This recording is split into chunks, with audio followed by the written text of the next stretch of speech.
third speech tonight, whether we need it or not. Our president, Matt Ulm, works for producer and video. He's a producer, video editor for One Media in Evansville, president of the Evansville #1 Club, serves on the alumni board and directors for the Indiana State University Alumni Association. He was a member of the Boy Scouts from '88 to '95. He believes in organization providing him with invaluable life experience. The speech title is A Fine Tradition, and we have manuals for our speeches, and it's in the Entertaining Feature Project 1, Entertaining Speech, 5 to 7 minutes. Eric?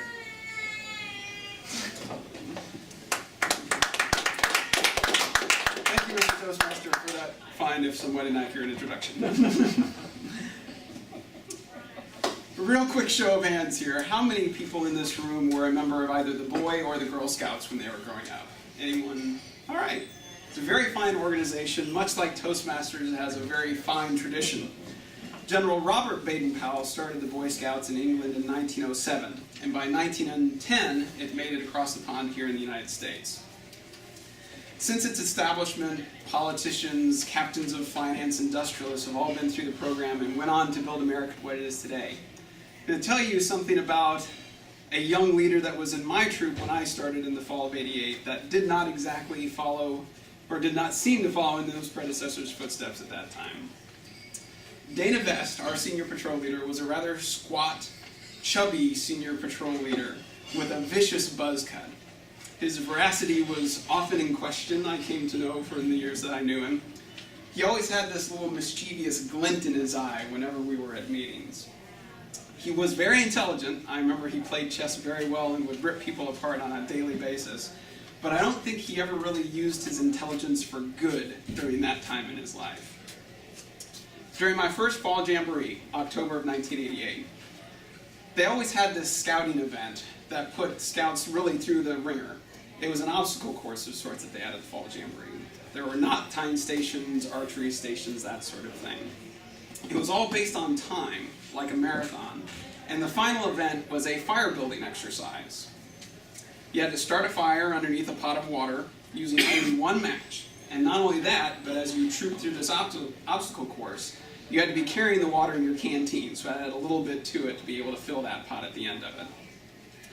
The squad was set up against Troop 200. It was run in heats, and we were up against Troop 200. And Troop 200 was one of those crackerjack, flag-waving sort of Boy Scout troops. They were the gold standard by which we were all measured in the Wabash Valley Council for years. Dana, our senior patrol leader, being a very competitive young man of 15, had sat through 3 years in the Boy Scouts, watching them mop the field every time at Fall Jamboree, and so he had hatched, unbeknownst to us, a plan on how to bring a victory back for Troop 76. We got through the first obstacle course in good order, made it all the way to the end, and we were only a few minutes behind Troop 200, so they were still kind of busily putting their fire together. Dana got down to business like he was George Patton giving orders, and he sent us all out to get sticks and start making our teepee. And he said, I need some sassafras, because if you're a Boy Scout, you know sassafras for some reason just burns really well. So all of us scouts turned around and turned our back, and I heard this whoosh behind me. I looked back around, and there was this merry little fire already burning, and Dana was busily stacking sticks on top of it. And being a young scout, and being a newbie, and not knowing much about scouting at that time, I thought, wow, he's really good at fire building, and went out to collect some more sticks. By the time I had returned with some more fuel, our pot was already starting to bubble a little bit, and we went on to win the contest and actually set a record at the Fall Jamboree for lighting fires. Yay us. However, there's the but. I did find out later that there were some mitigating circumstances surrounding our win, and our record-setting win at that. As many of you might have spotted, the wood was just a little bit too accommodating in the way that it just burst into flames at the touch of that first match. Apparently Dana was a bit of a firebug, and in Scouts, that's kind of an occupational hazard. It kind of comes with the territory. It's a perk, actually. You get to play with fire. He had brought a small amount of lighter fluid in a little baggie, and while he was making the fire, he had wrapped it up into some leaves and put it at the bottom of our teepee. So as our backs were turned and he lit those leaves on fire, burned through the baggie, and hence the whoomp went right up and had a nice little fire going. The next leg up was at Dana, and some of his minions. He had cronies, believe me, inside that troop. had put hot water into their canteens before we had left camp that morning. So instead of having a stone cold pot of water, because this was October, it was already a little bit warm. And I didn't find this out until years later, so no complicity at all. Skip forward to the next summer. Summer of '89, Camp Cretenstein, my first summer camp. Camp ran for 1 week, Sunday to Sunday. And I had a great week, camping and fishing, and they had a shooting range, working on merit badges. It just so happened that our scoutmaster couldn't make it to camp that year, but he had arranged it with the scoutmaster in the camp next to us to kind of keep an eye on things. He did a fair job, but in all honesty, you get that many boys getting into mischief for an entire week and things get missed. So he checked in on us, but we still had it kind of to ourselves. We made it all the way through the week without an incident, which was kind of amazing. And we got done with our Saturday night camp. And on Sundays was the day where you actually broke camp and went home. But Dana, being mischievously intelligent and very charismatic, decided that he had a better plan for our Saturday night. So he went to Vic Aldridge, and Vic had the double opportunity of having his license and a car at camp. So Dana went to work on him saying, wouldn't it be great, instead of staying here with all the bugs and everything, if we would just drive to Indianapolis and pull an all-nighter? I don't know what a whole bunch of teenagers at that age would have done that weren't drinking age in Indianapolis, but that was the plan. And it took surprisingly little convincing to convince Vic that it was a good idea. A little bit of a pushover. So, about 10 o'clock at night on Saturday, the end of a week of scouting, it found us piling into Vic's Mercury Cougar, Dana Vest, Vic Aldridge, Chris Goodman, and I taking off into the night. And I remember leaving the gates of the camp, and a little debate started amongst the older guys. I was only 12.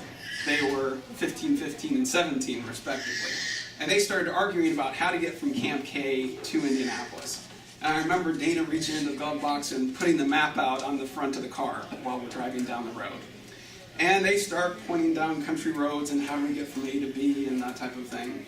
And I'm just sort of sitting in back, just happy to be along for the ride. And I get this giddy sensation, like I'm flying through midair. And you're just hanging like you would at the top of a roller coaster.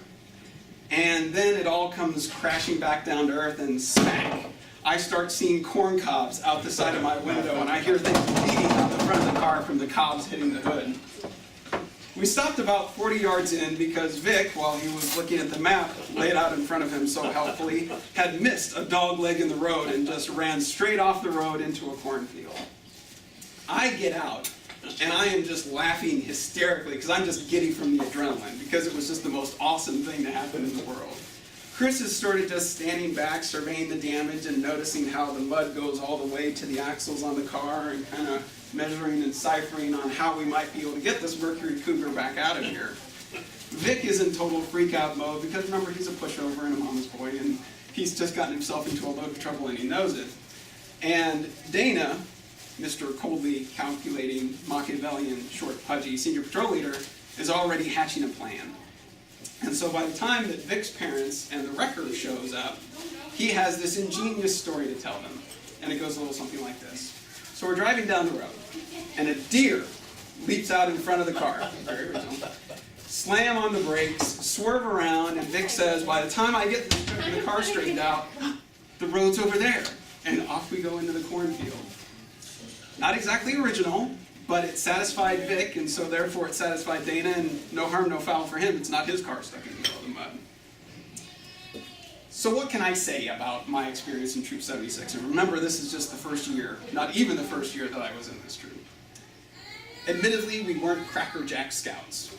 We got into our fair share of trouble, as boys do. I didn't tell my parents what happened that evening. It wasn't until the following evening that Vic's parents called to check on me, and believe you me, there was a reckoning when that happened. And my dad did become our scoutmaster the next year, for probably that reason. But that's what Scouts is really about, really, experiences. It's what's life about, experiences. Turning boys into men. And would you believe it, Dana actually was elected to Congress a few years back. And if you believe that, Eric, you're as gullible as I was at 12 years old. And good luck to you. Mr. Toastmaster. you very much.